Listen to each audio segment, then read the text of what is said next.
কবিতা নাঙ্গল জোয়াল। নাঙ্গল কাঁদে বুড়ের প্রতি, চাষা নামে মাঠে, জোয়াল বেদে বলদ দুটি, হাটে দুলুর সাথে। রোদ পড়ে যায় কৃষকের মুখ, ঘামে ভিজে গা, তবু তারই হাতে জেগে সবুজ দানের ছোঁয়া।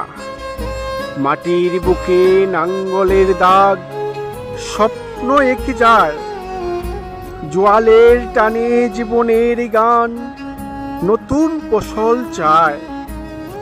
ঝড় এলে সে থামে না আর, খরায় ভাঙ্গে মন, তবু কৃষকের বাঁচার দেশ, শ্রমে ভরা জীবন। নাঙ্গল জোয়াল মাটি আর মানুষ, বাংলার প্রাণ যার, তাদের গ্রামে সোনার ফসল ভরে ওঠে ভোর।